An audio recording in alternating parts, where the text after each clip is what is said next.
शक्ति से संभव ये संसार। शक्ति यानी सामर्थ्य अपार। शक्ति यानी सृजन का द्वार, जिसके कदमों पर कुदरत की नेमतें, जिसकी गोद में खेलती हैं संपूर्ण सृष्टि, जिसकी भुजाओं पर टिके हैं लोक अनंत, जिसकी ममता से प्राणवान है चराचर जगत। बस एक टेर हर ले हर आपदा, बस एक अलख जगा दे जीवन की ज्योति। एक आसरा, एक चौखट, नाम अनेक, एक स्वरूप। शक्ति हो साक्षात, शक्ति है साक्षात।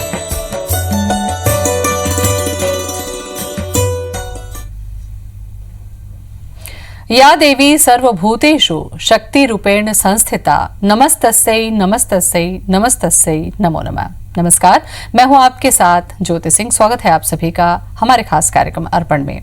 आज हम आपको करवाएंगे कुछ खास देवी मंदिरों के दर्शन। तो चलिए सबसे पहले चलते हैं मां ज्वाला के धाम।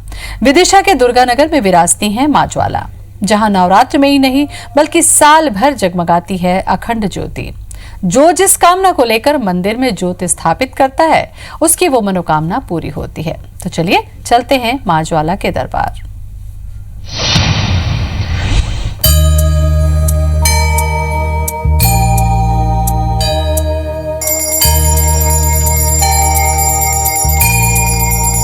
ज्वाला माई का दरबार। दरबार में जगमगाती अखंड ज्योतियां।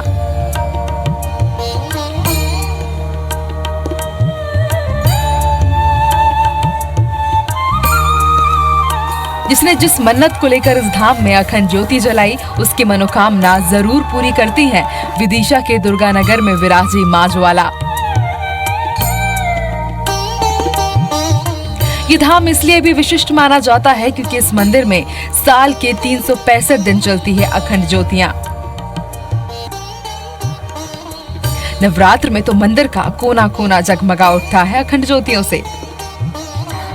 आम से लेकर खास तक अपनी मनोकामनाओं को लेकर ज्योति कलश की स्थापना करते हैं।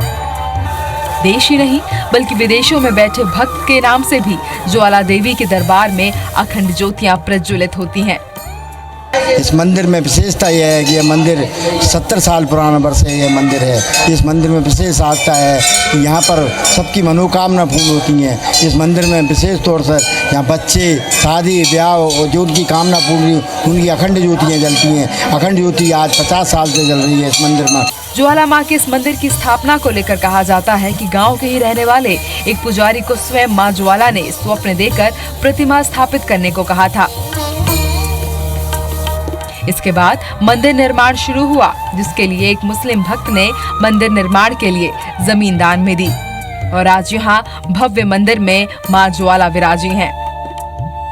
हर बार मंदिर पे आती हूँ, यहाँ बहुत अच्छा लगता है। जो भी मन्नत मांगती हूँ वो मेरी पूरी होती है। और यहाँ श्रद्धालु बहुत सी तादाद में यहाँ लोग आते हैं। यहाँ सबको अपने मन की मुरादें पूरी होती हैं। मंदिर में स्थापित ज्वाला माँ की प्रतिमा चमत्कारी मानी जाती है। ऐसी मान्यता है कि मां ज्वाला दिन में 3 रूप बदलती हैं। सुबह में युवा अवस्था, दोपहर वृद्ध अवस्था, तो शाम को कन्या रूप में दर्शन होते हैं।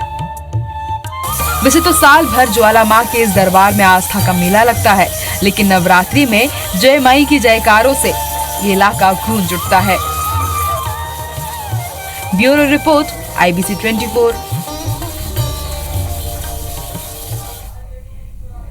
अब आपको कराते हैं देवी विश्व मोहिनी के दर्शन। खंडी घाट के बाईं तरफ की पहाड़ी में विश्व मोहिनी देवी का प्राचीन धाम है। ऐसा कहा जाता है कि एक बार जो देवी के दर्शन कर लेता है उसका बरसों से अटका हुआ काम भी कुछ ही दिनों में पूरा हो जाता है।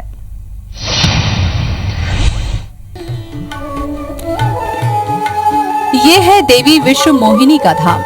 खंडी घाट की पहाड़ी में करीब 50 फीट की ऊंचाई पर बसा है मां का धाम।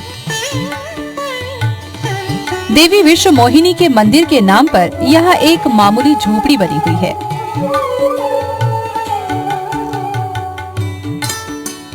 लेकिन ये कोई मामूली दर नहीं है, ये है आदिम आस्था की दहलीज। देवी विश्वमोहिनी के धाम में आज भी चमत्कार दिखते हैं।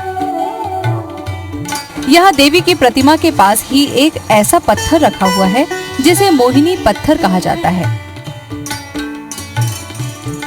ऐसी मान्यता है कि इसके खुरचन के इस्तेमाल से किसी को भी सम्मोहित किया जा सकता है। यहाँ के लोग ये दावा करते हैं कि आपका चाहे कोई भी काम अटक रहा हो,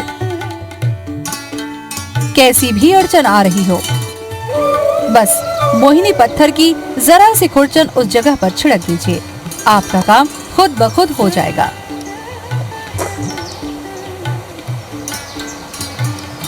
लेकिन जानकार साथ में ताकीद भी करते हैं कि अगर किसी को नुकसान पहुंचाने के लिए या फिर किसी गलत मकसद से मोहिनी पत्थर की खुरचन का इस्तेमाल किया गया तो देवी रुष्ट हो जाती है। ऐसे में उल्टे प्रयोगकर्ता को किसी तरह की विपत्ति का सामना करना पड़ सकता है।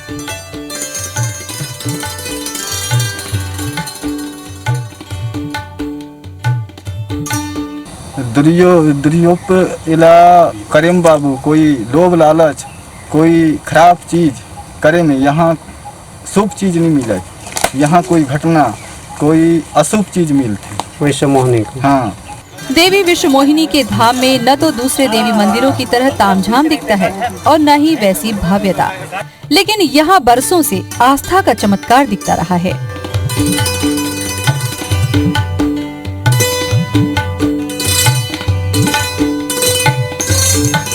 जो ये प्रमाणित करने के लिए काफी है कि ये वरदानी चौखट है, ये है शक्ति का जागृत धाम। Bureau report IBC 24।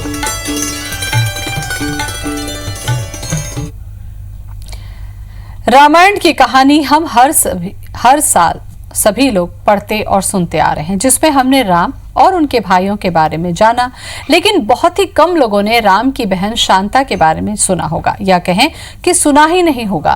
पूरे भारत में धमतरी का सिहावा एकमात्र ऐसी जगह है जहां माता शांता देवी का मंदिर है, जो कि एक गुफा में विराजमान है।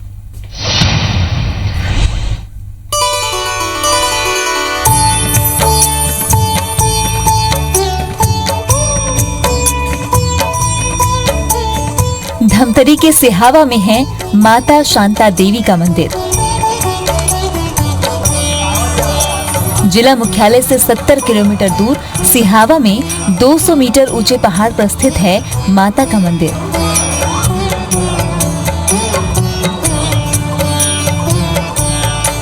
जहां उनके बाजू में श्रृंगी ऋषि का मंदिर है।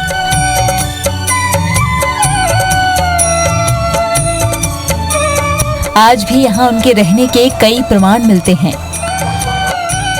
लोगों की ऐसी मान्यता है कि यहाँ आने वाले श्रद्धालु सच्चे मन से जो भी मांगते हैं उनकी मनोकामना पूरी होती है। माता शांता देवी को निसंतान दंपतियों की सूनी कोख भरने के लिए भी जाना जाता है। माता के धाम में श्रद्धालुओं का तांता साल भर लगा रहता है, लेकिन नवरात्र में लोग खास तौर पर मनोकामना ज्योत जलाने आते हैं। शांता देवी माता का मंदिर है वो महेंद्रगिरी पर्वत में है, सिंगरी शेख जी के पहाड़ियों पर है, और शांता देवी मंदिर के जो पहाड़ी है ये दूसरा साइड में है, कटमाया साइड में। माता जी के बारे में ही जानथन कि सिंगरी ऋषि के धर्म पत्नी है, वहाँ पे निवास करे है, तो एक साथ जो दर्शन करे बार आते तो ओकरो दर्शन।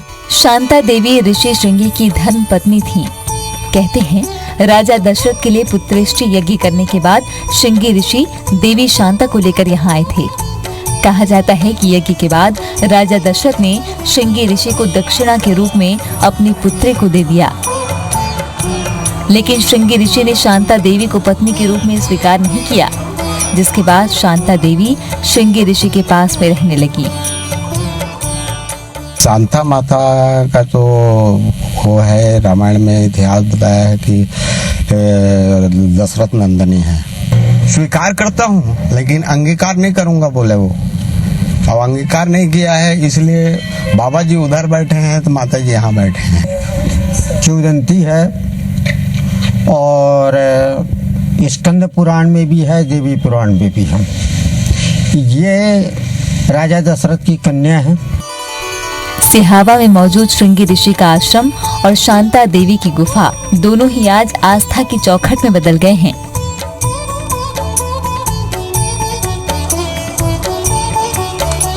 बड़ी संख्या में लोग दुर्गम पहाड़ी रास्ते को पार कर दिव्य आत्माओं का आशीर्वाद लेने यहाँ तक पहुँचते हैं।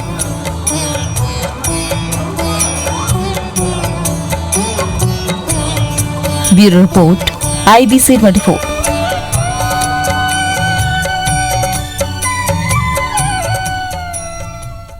और अब आपको लिए चलते हैं खरगोन, जहां सतपुड़ा के घने जंगलों में विराजती है मां भगवती, जहां कदम रखते ही अनिष्टों का नाश हो जाता है, दुखों के बादल छट जाते हैं और गम घुटने टेक देते हैं।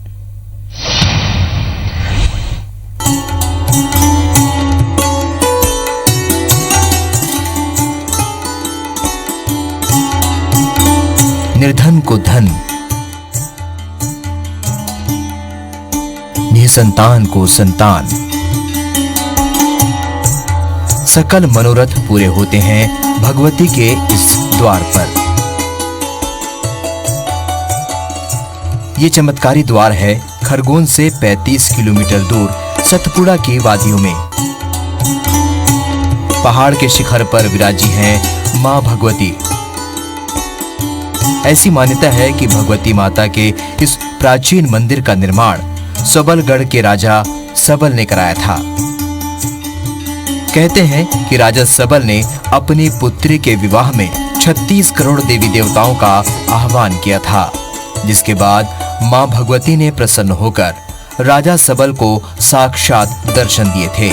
मंदिर से जुड़े कई चमत्कार के किस्से आज भी इस इलाके में प्रचलित हैं। बाहर से आते हैं लोग तो वो अपनी मन्नतें देकर जाते हैं यहाँ पर। और उधर बावड़ी है, यहाँ मतलब सात प्रकार की बावड़ियाँ हैं, मतलब उनको तारा बावड़ी, तारा रानी ऐसे कुछ नाम से जाने जाती हैं। और राजा सबलगढ़ सतपुड़ा पहाड़ में प्राचीन मंदिर वहाँ भी है, तो उस समय उस जमाने का ये मंदिर है। अभी नया तो क्या है नहीं, शहर भी आता है। पर मतलब 33 करोड़ देवी देवताओं को राजा सबल ने आमंत्रित किया था और हवन यज्ञ हुआ था। उस समय में मतलब कि जो भगवती बची थी उसी से मतलब कि माता जी का अवतरण भगवती के नाम से जाना जाता है। मां भगवती के मंदिर के पास ही एक चमत्कारी कुंड भी है।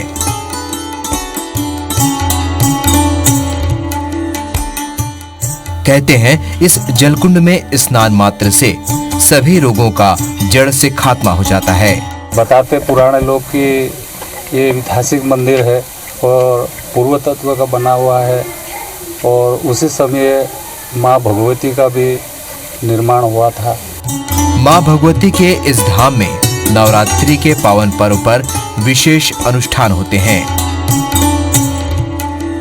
ये वो समय होता है जब सतपुड़ा के इन घने जंगलों में सिर्फ और सिर्फ जयकारों की गूंज सुनाई देती है।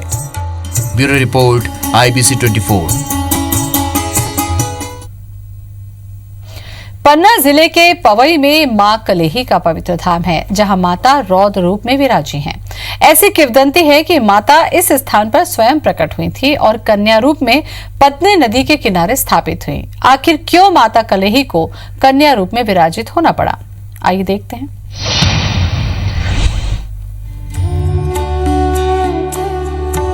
हरी भरी पहाड़ियों के बीच मन को मोहित करने वाला ये धाम है मां कलेही का। मां कलेही कात्यायनी का रूप है। इस दरबार में जो भी आया उसकी झोली खाली न रही। मान्यता है कि मां कलेही की प्रतिमा यहाँ स्वयं प्रकट हुई थी। इसके पीछे एक कथा है। नगाइज परिवार की एक महिला दुर्गम पहाड़ी रास्तों से जाकर हनुमान भाटे पर्वत में स्थित मां कलेही की पूजा किया करती थी। लेकिन महिला भक्त बूढ़ी हो जाने के कारण लगातार माता की पूजन करने में असमर्थ हो गई। मां ने महिला से कहा कि यदि वो चाहे तो माता उसके घर में स्थापित हो जाएंगी, लेकिन इसके लिए जरूरी है कि वो आगे आगे चले और माता बच्ची के रूप में उसके पीछे आए। माता ने ये भी शर्त रखी कि यदि महिला पीछे मुड़कर देखेगी तो कन्या रूपी माता वहीं स्थापित हो जाएंगी। कन्या रूपी माता और महिला गांव की ओर चल पड़ी। रास्ते में पत्ते नदी पड़ी जिसकी धाराएं तेज थी। भक्त महिला को चिंता हुई कि छोटी बच्ची कहीं पानी में डूब न जाए और इसी डर से वो पीछे मुड़ गई। जैसे ही महिला की नजरें कन्या पर पड़ी, वो उसी स्थान पर स्थापित हो गई। तब से लेकर आज तक पत्ते नदी के तीर पर माता का दरबार लग रहा है और पुरातन काल से ही नगाइच परिवार की पीढ़ियां माता की आराधना कर रही हैं। पर हनुमान भाटे का स्थान है, वहाँ पे प्राचीन स्थान इनका आज भी सलामत है और हमारे पूर्वजों से इनकी सेवा अर्चना करते आए और आज हम लोग भी इनकी सेवा पूजा परिवार के लोग समर्पित भावना से करते जा रहे हैं। आज भी इस मंदिर से दूर हनुमान भाटे पर्वत पर मां का पुराना मंदिर मौजूद है। ये प्राचीन कथा आज भी पवई में प्रसिद्ध है। देश विदेश से भक्त इस सिद्ध मंदिर के दर्शनों के लिए जुटते हैं। ये माँ कलेही है जो पहाड़ से चल करके आई है, चलित प्रतिमा है। बहुत से बुजुर्ग लोग भक्त लोग थे, वहाँ नगाज वंश की परंपरा है कि एक किंवदंती है, वहाँ से ये चल करके वहाँ उनके जो पूर्वज थे यहाँ लाए हैं। माता कलेही कलेश हरती हैं, माता कलेही वरदान देती हैं, माता कलेही अपने भक्तों को आशीर्वाद देती हैं। सृष्टि की रचना ब्रह्मा ने की, लेकिन माता ने अपने शक्ति रूपों से इसे संवारा। विशेष मौकों पर पवई के इस पवित्र पीठ में माता के भक्त जुटते हैं। माता उनके कष्टों को दूर करती है। माता का ये अद्भुत रूप लोगों के मन में बस चुका है। Bureau report IBC 24। जहां शक्ति साक्षात हो वहां चमत्कार तो दिखते ही हैं। चंडी धाम में एक ऐसा ही चमत्कार दिखता है जिसे आप अपनी खुली आंखों से देख सकते हैं। जब देवी के इस चमत्कार को श्रद्धालु देखते हैं तो अपने आप ही श्रद्धा से उनका सिर झुक जाता है।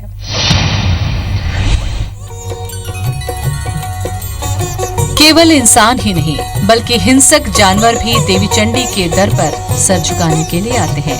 यकीन न हो तो आप खुद ही देख लीजिए किस तरह जंगली भालू देवी के दरबार में अपनी हाजिरी देने के लिए पहुंचा है।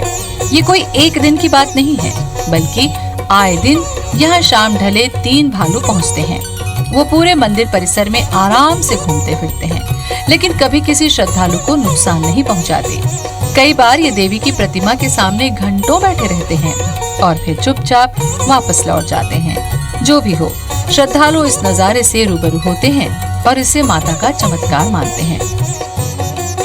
चंडी मंदिर के पुजारी ये कहते हैं कि ये देवी का प्रताप है कि केवल भालू ही नहीं बल्कि कई वन्य जीव उनके दरबार में पहुंचते हैं और श्रद्धा पूर्वक सिर झुकाकर वापस लौट जाते हैं। वन्य जीवों की देवी के दर पर पहुंचने की बात अगर केवल सुनी सुनाई होती तो कोई शायद ही यकीन करता, लेकिन जब लोग अपनी आंखों से देखते हैं तो यकीन करने के लिए मजबूर हो जाते हैं कि कलयुग में भी दैवीय चमत्कार होते हैं। अगर आपको भी चमत्कारों से दो चार होना है तो मां चंडी के दरबार में स्वागत है आपका। Bureau report IBC 24।